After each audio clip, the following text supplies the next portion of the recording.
atenção nesta noite se encontra no Evangelho de Mateus, capítulo de número 7. Mateus capítulo 7, este versículo de número 21 em particular, palavras do próprio Senhor Jesus Cristo aqui, dizendo: nem todo o que me diz Senhor, Senhor, entrará no reino dos céus, mas sim aquele que faz a vontade de meu Pai que está nos céus. Bem, queridos, eu creio que o título apropriado para esta mensagem, baseado nessas palavras do Senhor Jesus Cristo, é: o que é um verdadeiro cristão? Esta é a pergunta que nós queremos responder nesta noite. O que é ser um crente em Jesus Cristo? O que caracteriza uma pessoa que pode ser chamada, denominada de um crente, de um cristão? O que é um verdadeiro cristão? Bem, o objetivo dessas palavras do Senhor Jesus Cristo aqui no versículo 21 é mostrar que uma mera profissão de fé em Deus, em Jesus, uma crença no céu, não é algo suficiente para uma pessoa ter garantido um lugar no céu. Uma mera profissão, isto é, o mero professar crer em Deus, o mero afirmar crer em coisas espirituais e na Bíblia como a palavra de Deus, não é o critério para a salvação.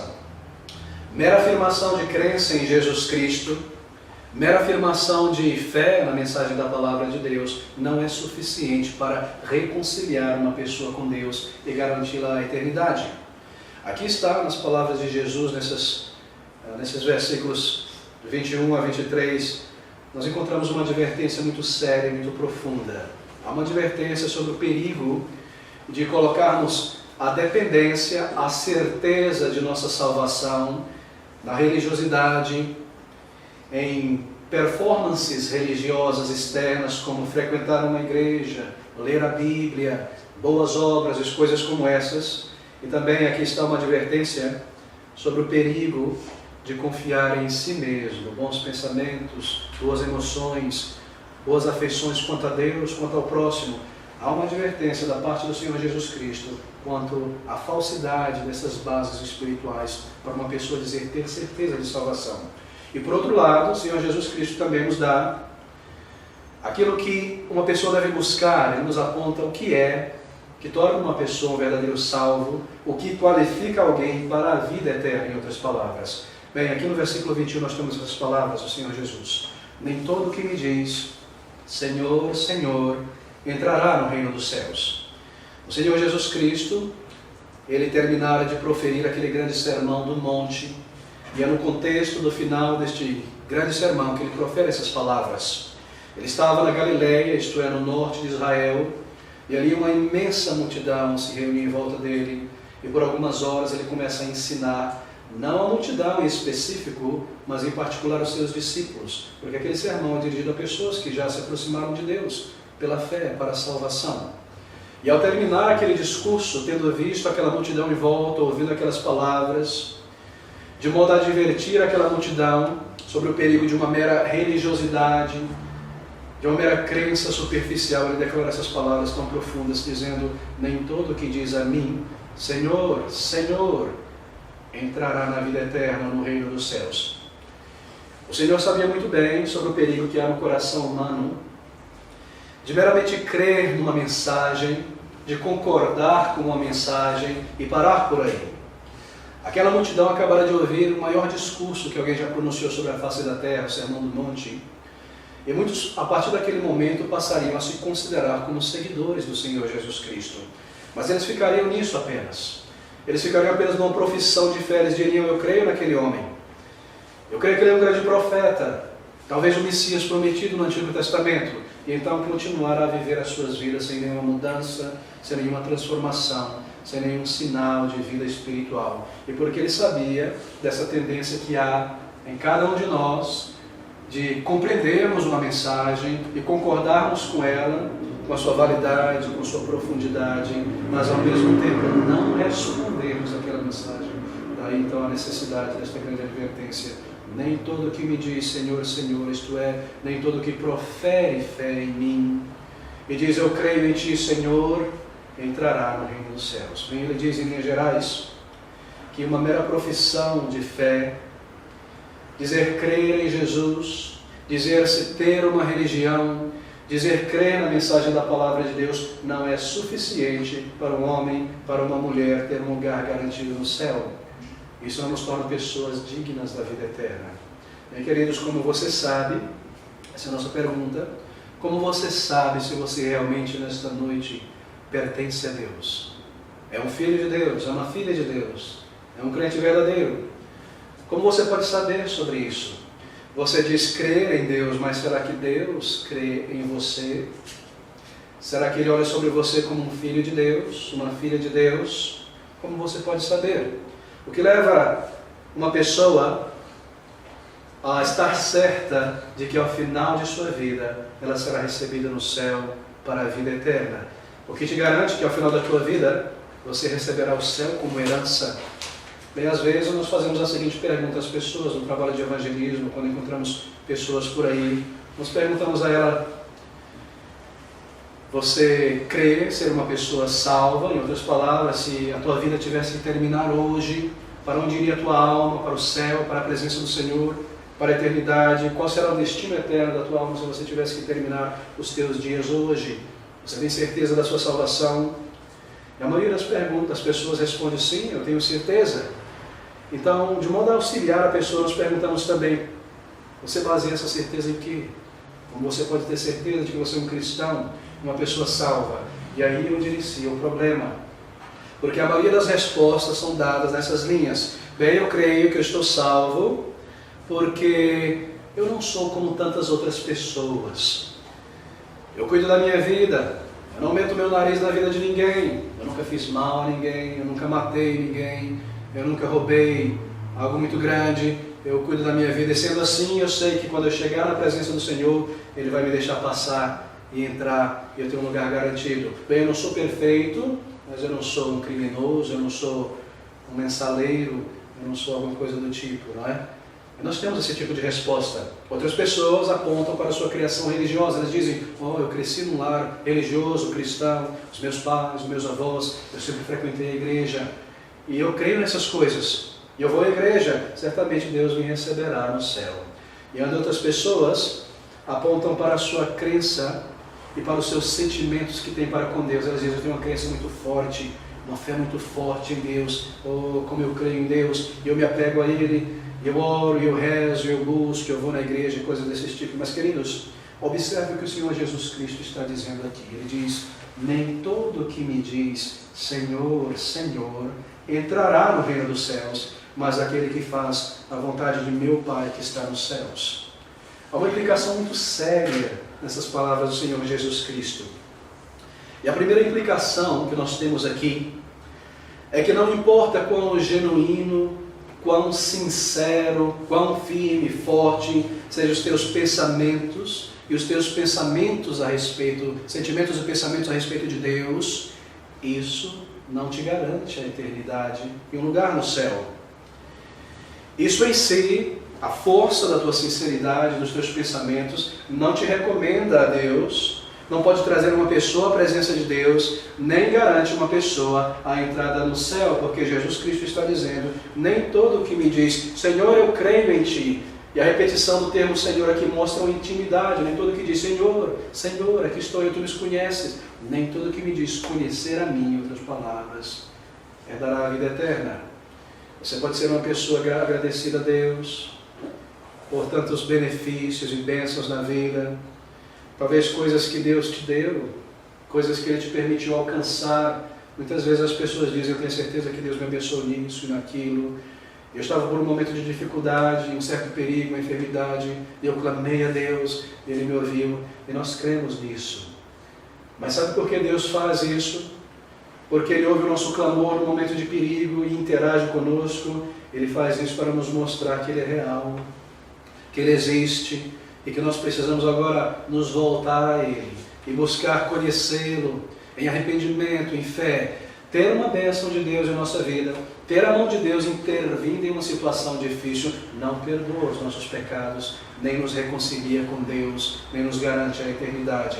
Nem todo que me diz Senhor, Senhor, entrará no reino dos céus. Sentimentos, pensamentos sobre Deus não é a mesma coisa do que fazer a vontade de Deus. Em segundo lugar, essas palavras do Senhor Jesus Cristo têm outra implicação ainda mais profunda, porque ela nos informa que um grande conhecimento religioso seja um sinal de segurança de salvação. De fato não é. Você pode conhecer a Bíblia de capa a capa, toda a doutrina, toda a teologia, ter as respostas às perguntas mais difíceis que nós encontramos aqui na Bíblia. Uma pessoa pode ser extremamente ativa em sua igreja, em sua religião, mas segundo a palavra do Senhor Jesus Cristo, mesmo assim ainda se encontrar fora do reino de Deus. Em 1 João capítulo 2, versículo 4, ele diz: aquele que diz eu o conheço, isto é, conheço a Deus, e não guarda os seus mandamentos é mentiroso, nele não está na verdade. Aquele desconhecimento sobre Jesus, sobre o seu evangelho, sobre as doutrinas, sobre a história da religião, não é a mesma coisa do que fazer a vontade de Deus. Então, em terceiro lugar, nós aprendemos essas palavras do Senhor Jesus Cristo, que uma forte crença na existência de Deus, que crer que Ele é real e pessoal, que Ele controla todas as coisas, e que Ele não permita que nada aconteça sem a sua mão e intervenção, também não é suficiente para garantir uma pessoa entrada no céu. Porque Tiago nos diz lá no capítulo 2, versículo 19, tu crês que há um só Deus, fazes bem. Também os demônios o creem e estremecem. A Bíblia diz que mesmo os demônios creem que Deus existe e tremem, mas eles não se arrependem. Porque uma crença forte, uma convicção em questões espirituais, no céu ou no inferno, não é a mesma coisa do que fazer a vontade de Deus. Ouça essas palavras: nem todo que me diz Senhor, Senhor entrará no reino dos céus, mas aquele que faz a vontade de meu Pai que está nos céus. Algo mais nessas palavras. Elas nos ensinam que experiências de intervenção em nossa vida, como eu acabei de mencionar, em uma situação, não é ainda a garantia que uma pessoa tenha uma entrada no céu. Em outras palavras, se Deus opera em minha vida, em um determinado momento de perigo eu clamo a Ele, e Ele age e me livra daquela situação, isso não me garante que Deus faz comigo, nem que meus pecados foram perdoados, nem que estou reconciliado com Ele, simplesmente porque Ele ouviu uma petição. Muitos têm se convencido de que o livramento de um acidente, uma realização alcançada por parte de Deus, uma tragédia evitada pela bondade do Senhor, é um atestado de garantia para a entrada no céu, porque Deus deve estar contente comigo, porque Ele interagiu comigo nessa situação.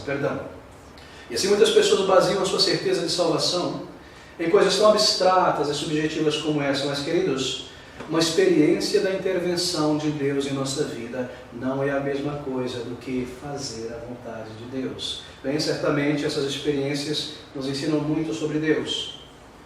São provas de que Ele é real, de que nós podemos buscá-lo, onde Ele se revela na palavra, e que se nós o fizermos, assim como Ele nos abençoa em uma determinada situação, Ele nos ouvirá novamente. Essas são maneiras que Deus interage conosco ao longo da nossa jornada, de modo que naquele dia de prestar contas no céu, ninguém poderá dizer: eu não sabia da tua existência, Senhor, eu não sabia que havia um Deus que interagia em um determinado momento da vida de cada um de nós nesta sala, de cada homem e mulher que Deus criou. Em um determinado momento, cada pessoa haverá de orar a Deus. Você sabia disso? Haverá um momento em tua vida em que você dirigirá a Deus uma oração. Você pode ser um ateu, um agnóstico, uma pessoa que não se importa com Deus, mas em um determinado momento Deus te colocará em uma situação em que você terá que orar a Ele. Talvez num momento de perigo, e clamar por socorro e dizer: meu Deus, me livra deste momento, dessa morte. E Ele fará com que isso aconteça, para que naquele dia de prestar contas, você não possa dizer: eu nunca soube da tua existência, eu nunca senti que havia um Deus no céu. Todo homem, toda mulher um dia ora a Deus, mesmo no momento de desespero. Nós aprendemos por último algo muito importante também nesses versículos. Nem todo que me diz Senhor, Senhor entrará no reino dos céus, mas aquele que faz a vontade de meu Pai que está no céu. Queridos, nós aprendemos sobre a inutilidade de uma profissão de fé exterior, isto é, baseada naquilo que eu digo, baseado naquilo que eu tenho feito, a inutilidade de um currículo religioso como um meio de entrar no céu. Nem todos os que professam uma fé em Jesus Cristo, e chamam a si mesmo de cristãos, serão salvos, na verdade. E a primeira lição a ser aprendida aqui é que requer-se muito mais do que as pessoas pensam ser necessário para salvar uma alma. Requer-se muito mais do que as pessoas pensam ser necessário para que uma alma seja salva. Nós aprendemos que o nosso batismo, e as nossas boas obras religiosas, e o nosso currículo espiritual, muita frequência à igreja, muita prática de caridade, participação em corais, em inúmeras atividades, grande conhecimento de cabeça da palavra de Deus, grande doutrina, estar satisfeito consigo mesmo e seu crescimento, mesmo pregar a palavra de Deus e ter a oportunidade de evangelizar e realizar inúmeras coisas maravilhosas e fantásticas em conexão com o reino de Deus, não é garantido que uma pessoa é salva, porque a todo tempo ela pode perceber, no final das contas, na verdade, que nunca fez a vontade de Deus. Você percebe a implicação desse versículo? Nem todo o que me diz, Senhor, Senhor, entrará no reino dos céus, mas aquele que faz a vontade de meu Pai, que está nos céus. No dia de julgamento, coisas estranhas serão reveladas ali. A esperança de muitas pessoas que pensavam ser grandes cristãos enquanto estavam aqui na terra se evaporará diante do mundo inteiro ali na presença de Deus. O vazio e o auto-engano da religião de muitos que lotam as religiões, os centros religiosos em toda parte de São Paulo e do mundo, cuja esperança de salvação e do céu está baseada em nada mais do que um currículo religioso, se provará como uma bolha de ar naquele dia, sem consistência, sem conteúdo.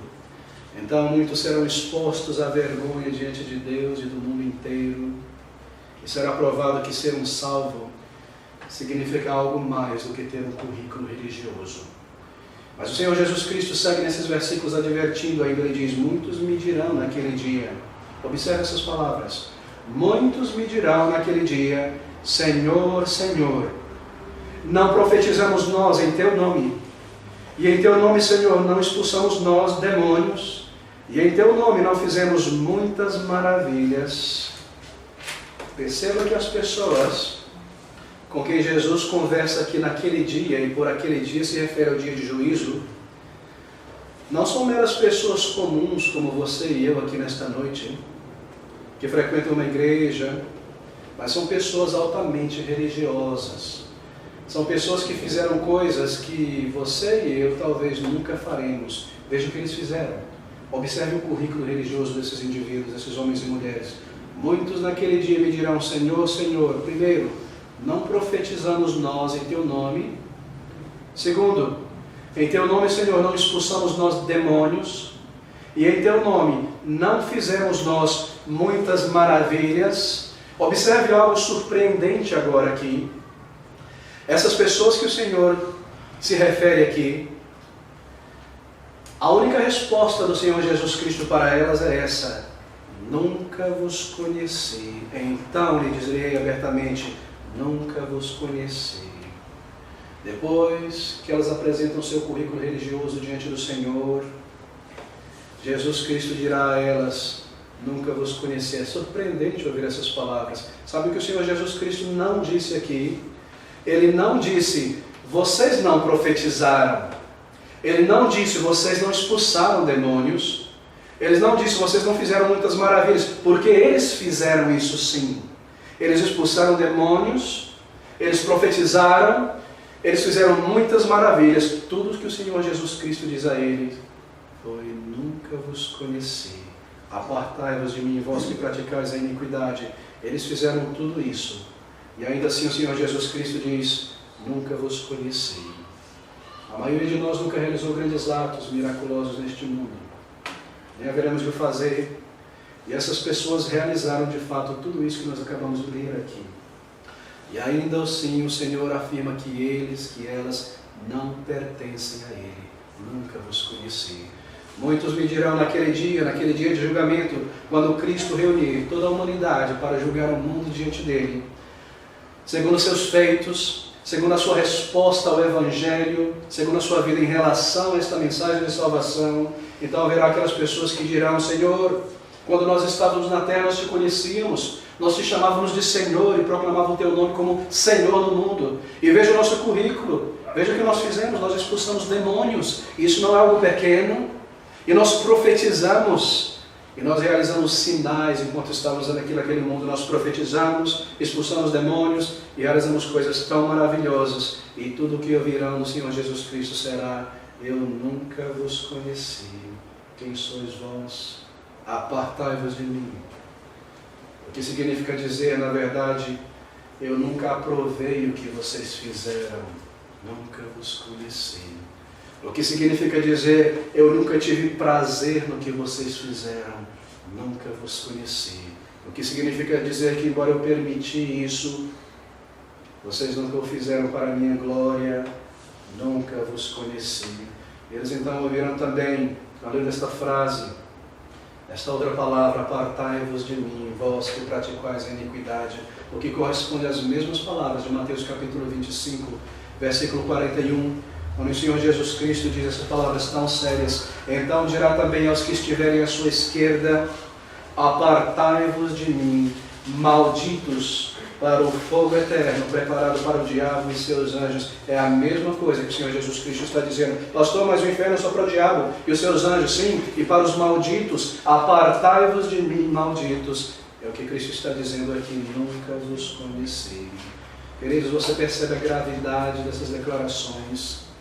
Nós nos encontramos em um país, em uma sociedade onde há muitas luzes, onde há muitas reivindicações de poderes, de mensagem, de profecias, de milagre, grandes apóstolos, grandes profetas, grandes pessoas dizendo: Senhor, eu sou teu servo e aqui estou eu. E aqui nós encontramos essas palavras do Senhor Jesus Cristo dizendo: naquele dia me dirão estas coisas. E de fato eles fizeram tudo isso, mas nunca vos conheci. E isso é comprovado na palavra de Deus e na realidade. No Antigo Testamento nós lemos sobre o exemplo de Balaão e de Saul, que profetizavam.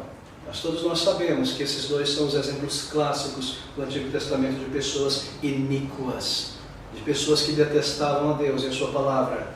No Novo Testamento nós temos um outro exemplo: Judas, aquele homem, um dos 12 discípulos, enviado com os demais naquela missão por 2 vezes, provavelmente outras. Para quê? Para pregar, para expulsar demônios, para realizar sinais de maravilhas. E sabe o que?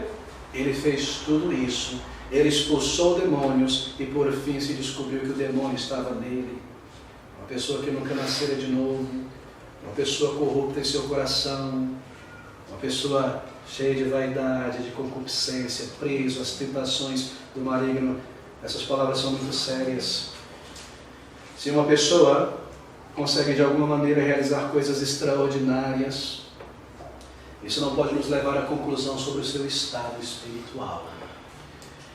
Não pode nos levar imediatamente a concluir que tal pessoa já tenha passado da morte para a vida ou seja um salvo, nem que ela esteja agradando a Deus, porque sinais e maravilhas não é a mesma coisa do que fazer a vontade de Deus. Pastor, o Senhor está dizendo que muitas pessoas por aí que eu conheço pessoalmente, que eu vejo na televisão, que fazem milagres sim, e que profetizam sim, e que expulsam demônios sim, que talvez elas nunca foram salvas, e que talvez elas nunca passaram da morte para a vida, embora elas façam todas essas mirabolices e milagres que eu vejo em toda parte, e que elas estão perdidas e destinadas à condenação e ao inferno de chamas, longe de Deus. Você está dizendo isso, pastor? Não, eu não estou dizendo isso, irmãos. É Jesus quem está dizendo isso. Se eu estivesse dizendo isso, você poderia duvidar e questionar. Mas quando nós ouvimos essas palavras, em todo o que me diz, então muitos me dirão: Senhor, profetizamos, Senhor, expulsamos demônio, Senhor, fizemos tantas maravilhas, nunca vos conheci. Apartai-vos de mim. Meu amigo, você já fez a vontade de Deus? Você conhece a vontade de Deus? Você já obedeceu o comando de Deus, porque essa é a sua vontade de se arrepender de teus pecados, primeiro reconhecendo-os diante de Deus, confessando a Ele, virando as tuas costas e depositando a tua fé em seu Filho Jesus Cristo, que veio a esse mundo para salvar pecadores como você e eu nesta noite. Você já fez a vontade de Deus? Você já reconheceu o teu estado espiritual aos olhos de Deus? A minha pergunta não é se você tem um currículo religioso e quão grande é este currículo, mas um dia será que você já parou para se considerar à luz da palavra de Deus e esse fato de que todos nós somos pecadores aos olhos de Deus e que já entramos neste mundo pecadores, que ninguém nasce um salvo, um cristão, que é necessário um momento de nossas vidas quando nós paramos e reconhecemos a nossa necessidade de perdão. Então depositamos toda a nossa confiança para a salvação em Jesus Cristo, Senhor. Você já fez isso? O que você tem em tuas mãos nesta noite? Um batismo? Anos de frequência em uma igreja? Talvez algo mais fantástico do que isso. Você já expulsou um demônio? Você já fez alguma profecia que se cumpriu? Algum sinal miraculoso, alguma obra tremenda que você tem em tuas mãos? Vida eterna ou um mero currículo religioso nesta noite? Ninguém nasce um cristão. Nem um currículo, nem o batismo, nem bons sentimentos a respeito de Deus, nem qualquer coisa que eu possa fazer eu mesmo nesta vida me garantirá um lugar e entrada no céu. Bem, qual é então a grande e solene advertência dessas palavras? A advertência é essa sobre o perigo da autoilusão religiosa, de pensar que aquilo que nós somos e fazemos nesta vida pode nos garantir um lugar no céu. Este é o grande perigo que nós encaramos, é a respeito disso que Cristo está lidando aqui. Se a entrada no céu dependesse de mim e de você, então para que o Senhor da glória veio a este mundo? Porque Jesus Cristo precisou deixar o seu trono e se humilhar e viver uma vida perfeita sem jamais quebrar a lei de Deus, se nós podemos nos reconciliar com Deus baseado em nosso currículo religioso. Para que a sua morte no Calvário, para que aquelas 6 horas de agonia, grandes gotas de suor se transformando em sangue, sendo por um momento abandonado pelo Pai na cruz do Calvário, meu Deus, por que me abandonastes?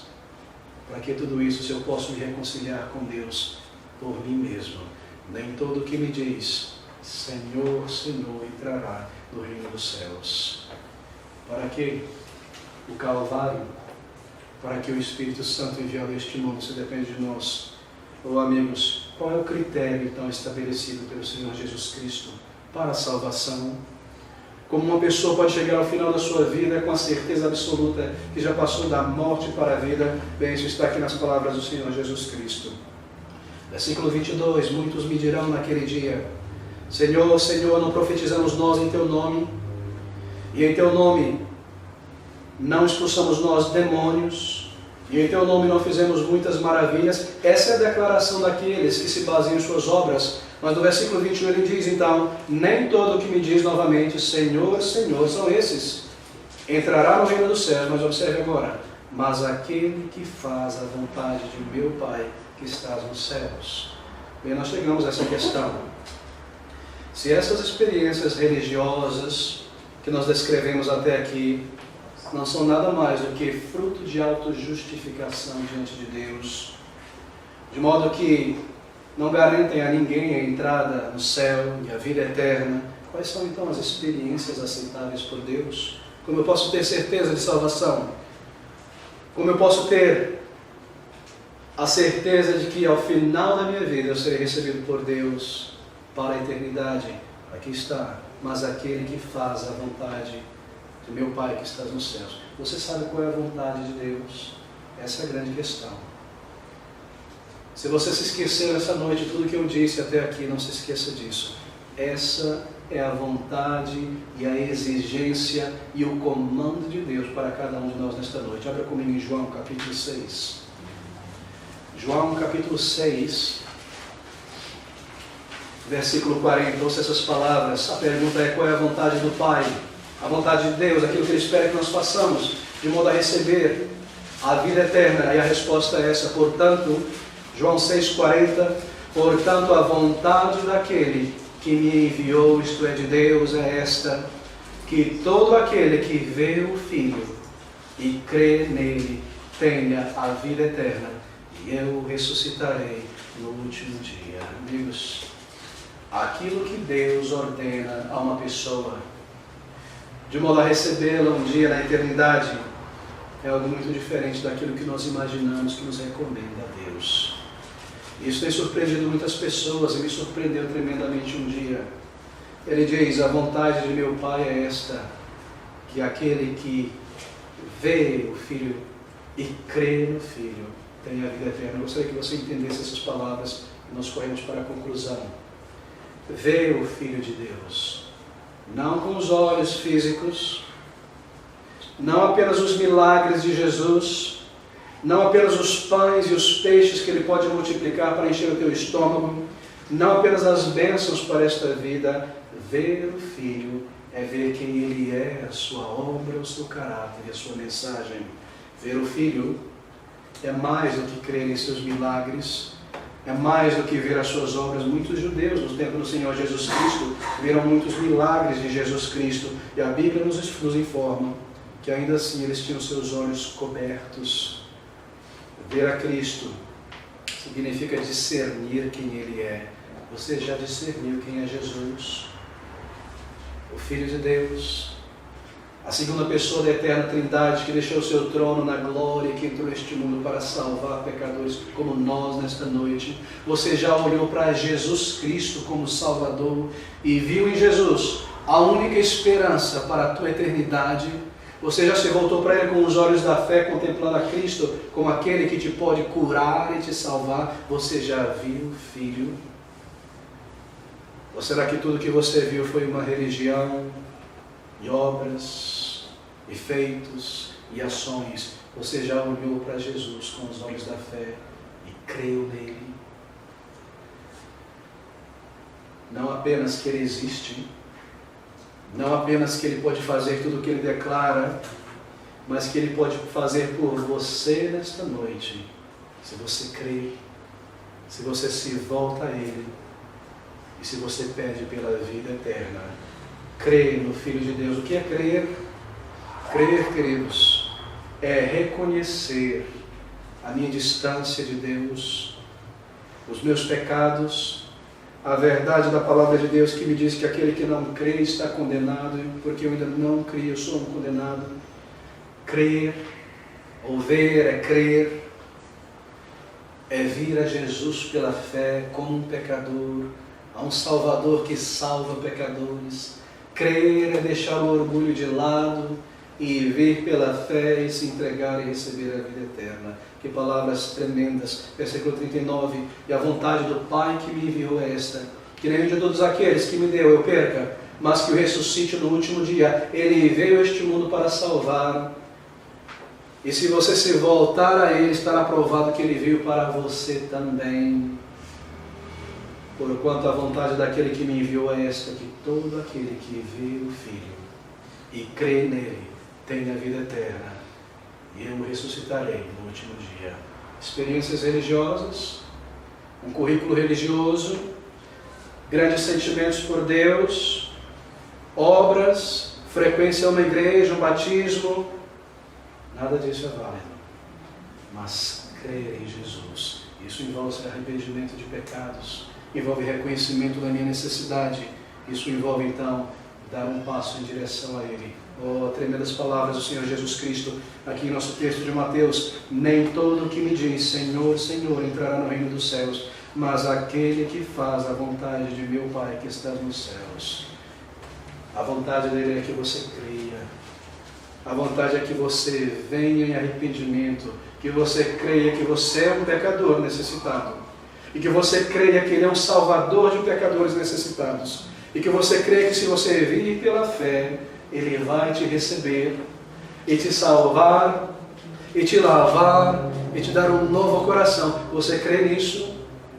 Então se volte a Jesus ainda hoje, creia e receba a vida eterna e a ressurreição entre os mortos. Que Deus nos abençoe e nos ajude.